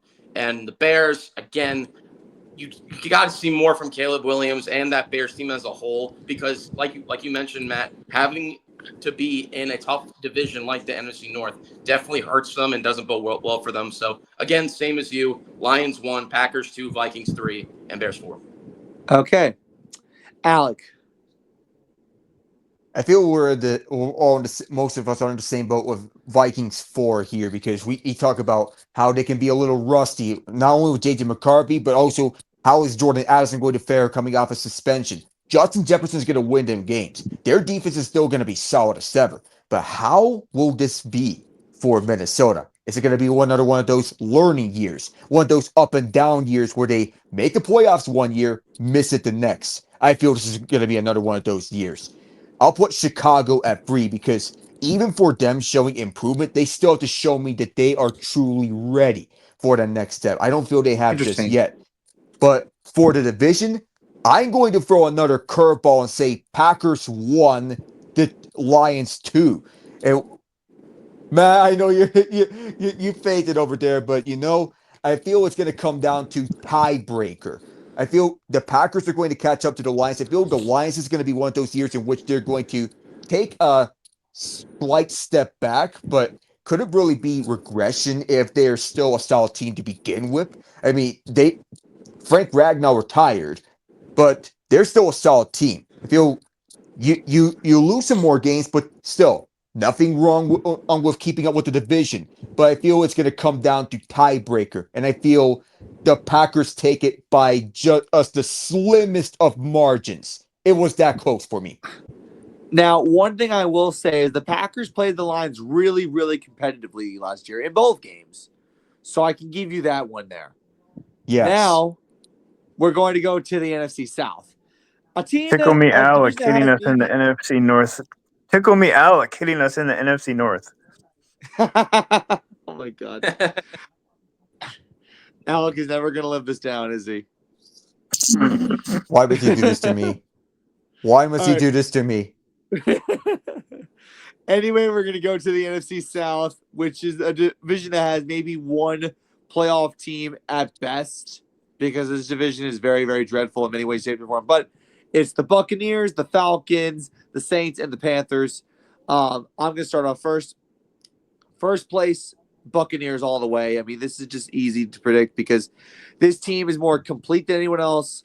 I love the Baker Mayfield story of it all. You know, his resurrection and the second chapter of his career, taking the Bucs to division titles back-to-back years. I think it's just amazing. Also coming off of Tom Brady's tenure there, I think it's incredible. The Falcons, first year really of the Michael Penix era, unless Kirk Cousins decides to rise from the ashes and take it back, which I don't think is going to happen. The Falcons at 2, because they still got some good players on that team, but rapport is going to be an issue as the season progresses with Michael Penix and Drake London and Kyle Pitts and company. So rapport is going to be an issue there. Plus, the defense is not really stellar. Third place, I have the Panthers. The Panthers finished the season strong last year, and I think that they can build off of it this upcoming season. And then the Saints I have in last place. They're going to be a dumpster fire this year. Let's just be honest. Derek Carr retires, and now they really have nothing left. Alvin Kamara might be on his way out the door soon. And I just don't know if there's any sugarcoat for the Saints right now. So I have Bucs, Falcons, Panthers, Saints. John? 100%. I agree with everything you just said. The Panthers need another step on defense. They're a couple of years away from making it to the playoffs, even at a wild cards position. I have diehard Saints fans that are hoping and praying and begging for the Saints to tank so that they can draft a quarterback at number 1 next year. And I think that leaves the Falcons and the Bucs, and the Bucs are obviously the better team. So everything you just said, I agree with. Awesome. All right, Kev. Yeah, I'm gonna join the ride along with both of you. Same exact reasons. Bucks number 1. I think that's a no-brainer there because like what Baker Mayfield has done with the Bucks has been nothing short of a resurgence for him. Falcons do have some good players, like you mentioned, Matt. But you have neglected my boy Darnell Mooney as well because Darnell Mooney is first, who was on my fantasy team last year, and I almost won it all with him. That's right. Having him secondary option, yeah. So. Yeah, Falcons have some good players. The Kirk Cousins situation is a bit iffy. We'll see if they're going to flip-flop with him and Penix, and we'll see what happens there. Third, Panthers. Like I liked what they did last year by switching it up a little bit when Bryce Young wasn't working. They had a little bit of a bounce back with Andy Dalton as their quarterback. They looked okay at times, and then they start to fall back down to earth a little bit. And Saints, unfortunately, last. My Saints friend is gonna hate this for me, but I think they go last. No disrespect to Tyler Shuck, but I don't think he's going to be like the true answer at quarterback. And Kamara is kind of their only big player that they realistically have anymore. And Taysom Hill, who knows how long that he's gonna continue to be both a quarterback and a tight end. I mean, I feel like he's gonna start midway through the season if you're gonna be asking me, because Tyler Shuck, I believe, is one of the older quarterbacks that got drafted in this draft. So you got to put that into play. Like, is he going to have injury concerns? And if this is Taysom Hill going to have to step it up again? So we're gonna have to see. But same exact rankings. Okay, Alec. Same thing. Ditto. No need for explanation. I'm just riding along with it. Bucks 1, Falcons 2, Panthers 3, Saints 4 for all the same exact reasons. If you're a Saints fan, just treat this like a throwaway year. Seriously. So that was certified fresh by Matt Sirianni, even though I'm not doing Fresh Fine and Fried today. Remember to snipe Mooney from Kevin in Fantasy League. Eventually we got to talk about fantasy now when we get that started. We'll get that going eventually. Well, John, you real quick about the Mooney thing. I only picked him because I was picking second to last in my draft, so I had to make do with what I had. And Mooney was a waiver wire for me, and he worked really well toward the latter half of my season. So I'm very good with waiver wires. So I'll say that. The waiver wire king, Kevin Zaleskovix. All right, last but not least, we got the NFC West, which is the West Coast Division. This is where John's team is located. The NFC West has a couple of really good, probably there's a strong case for each of these 4 teams to win the NFC West. But it's the San Francisco 49ers, the Seattle Seahawks, the Los Angeles Rams, and the Arizona Cardinals are in this division. Okay. I had to think long and hard about this one. But I'm going to start from the bottom. 4th place, I have the Los Angeles Rams. And the reason why I have the Los Angeles Rams is because I think Matthew Stafford, his best days are behind him. I think age is going to start to show this year. I think that the reason why is because they also lost Cooper Kupp, which I think is going to hurt them even more.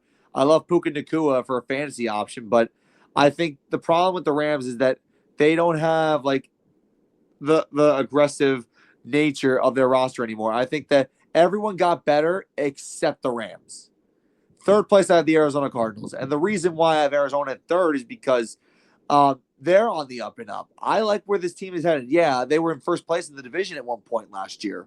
And they fell to last place because they fell apart down the stretch. But I think they're going to bounce back this year and maybe go to third. I don't think they make the playoffs, but I think they go and finish in a solid third.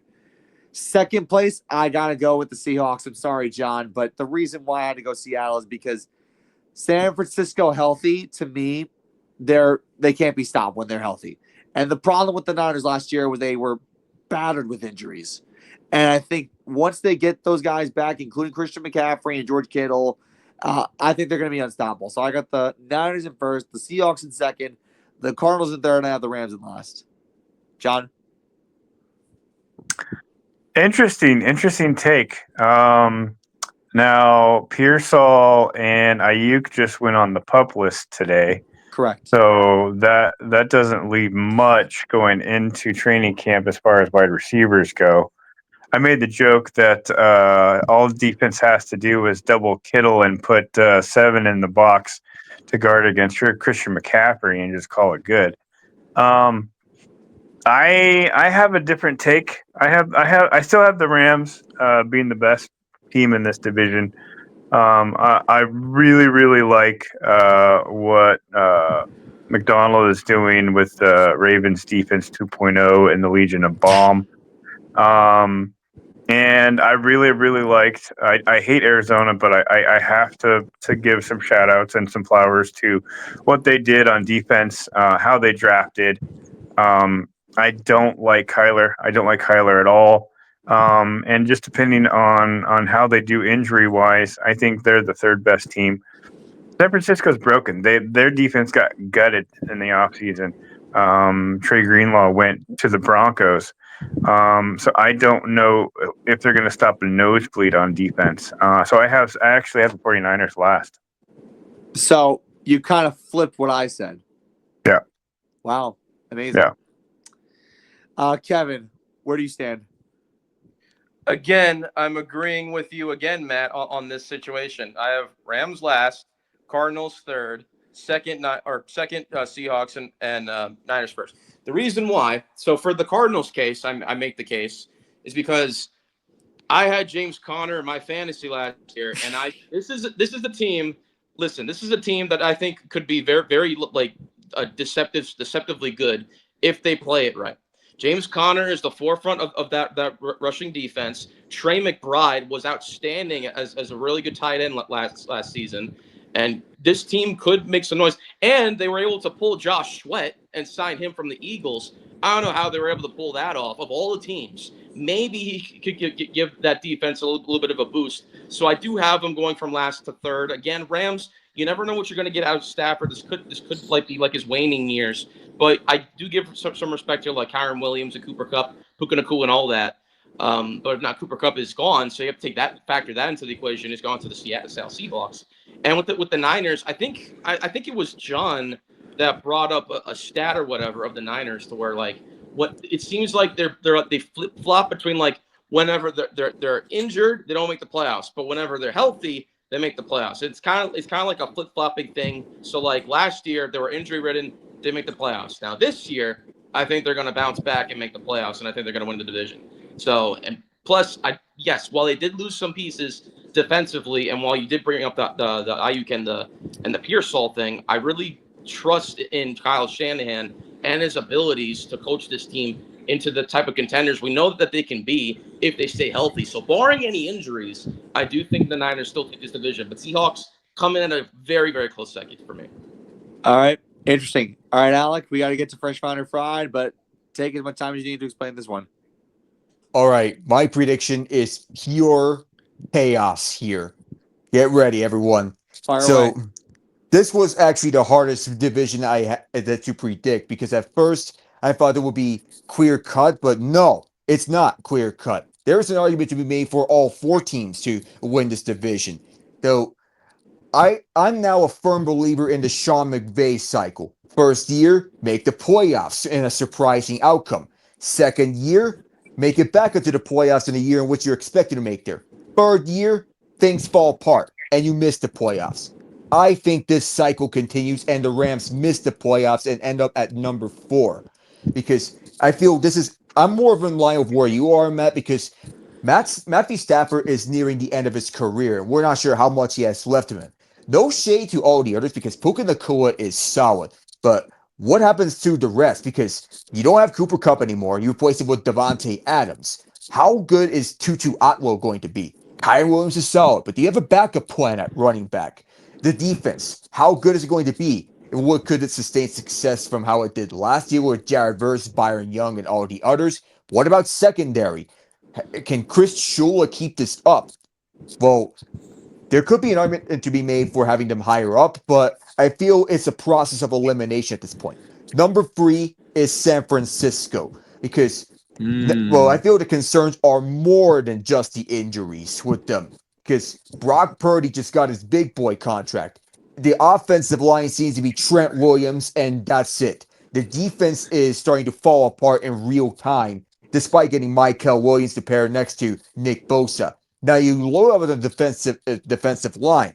What happens with everyone else? Last man standing on that linebacker core is Fred Warner. You don't have Talanoa Fanga anymore, and the secondary looks almost unrecognizable at this point. So I have San Francisco missing out. Seattle is my number 2.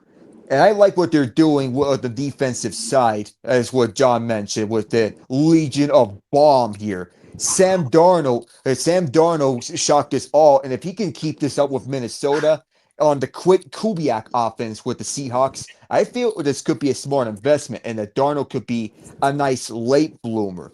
Now, number 1, Wow.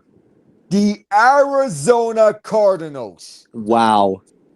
I threw the hammer away just in advance. Well, I have the Arizona Cardinals winning the NFC West, and this is a part of pure chaos here because in an unpredictable NFC West, I feel Kyler Murray, as inconsistent as he can be, feel like when you have guys like James Conner, Marvin Harrison Jr., and a legitimate supporting cast that includes Trey McBride and an underrated offensive line as Jonah Williams and a very underrated center in Hjalte Froholt, and a rising defense that has the likes of Josh Sweat. And I like their foundation defensively, what they're building with Jonathan Gannon, the old Eagles defensive coordinator. This Cardinals team could shock the world in winning the NFC West. And if you have a guy like Kyler, who is electric, and may the Lord bless the short kings of this world, I feel this Cardinals can shock the NFL. Alec Nava just grew 6 inches. Tickle me, Alec, bleeds Cardinal red. All right. That was wild. Alec is literally, I don't know if it's like the Mexico air or something, but he's like going crazy. Mucho loco. Muy loco today. Drinking too much You tequila. put it like that. Yeah. We got to get to Fresh Finder Fried. And no, it is not Alec on the hot seat. It is Kevin, but that is A-okay with us.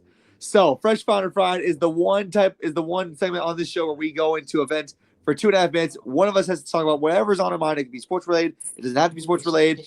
But for 2.5 minutes, we have to go into an event about any take. It can be sports related or not. And at the end of your take, we rate your take on fresh, meaning good, fine, meaning okay, or fried, meaning bad. Kevin, are you ready? Yep. 2.5 minutes. Go.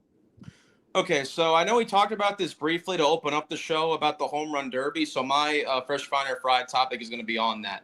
So I personally, I shouldn't say don't like. I think that the foundation of the home run derby, I think, should be adjusted a little bit. I think that if we should be going back to the old days where it was 10 outs and then no time limit.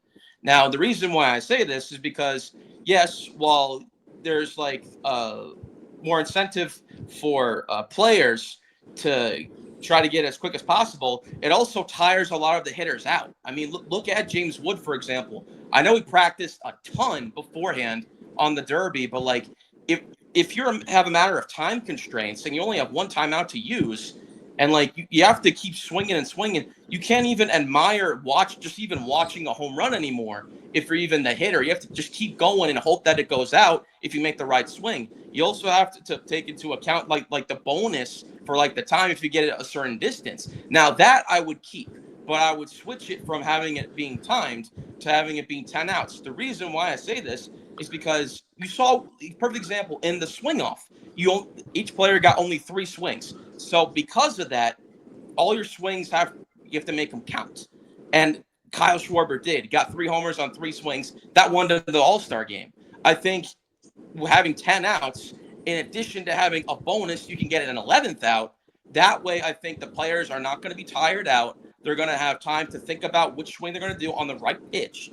And I think they can admire it more, the home runs, and not be so tired out or fizzled out, because I think that's what happened with James Wood, especially with Jazz Chisholm Jr. I mean, like, he was swinging away like nobody cared. And 30 clearly seconds. he wasn't trying to hit a home run, because I think partially that was due to the way that his pitcher was throwing his pitches. He wasn't really throwing it towards the middle. He was kind of throwing it all over the place. And Jazz Chisholm wasn't really swinging upwards like to hit it out of the park. He was kind of hitting line drives. So I would switch up the system just a little bit.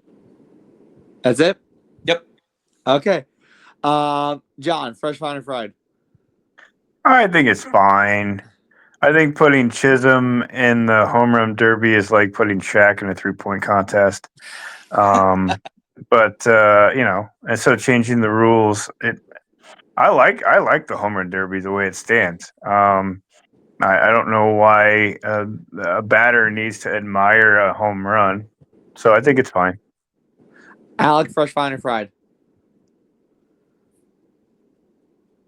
Alec, I think you're muted. Oh, yeah, that's right. I like because my aunt came around here, Okay. but I think it's fine for the most part. Oh, you could change up some aspects of the home run derby, but yeah, that's about it.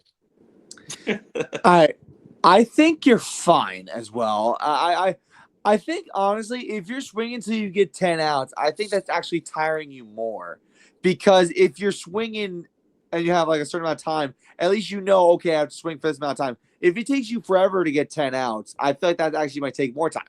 Because what if you're hitting nuke after nuke after nuke after nuke, and you're taking even more time? And 10 outs is a lot of outs to get. So I would say you're fine on that. And I actually like the home run derby, the way it is. I think that you make good points about the home run derby. It does exhaust your swing. I agree with that. But as far as like the format, I have no problem with the format the way it is. What I do have a problem with is they took the tournament format away, which I was really appreciative of, where it's 1 versus 8, 2 versus 7, etc. But I think you were fine. Okay. All right, 3 fives. So, 2. Yep, you're good. All right, so we are down to the final 90 seconds of the show. I'm going to rehash this one more time.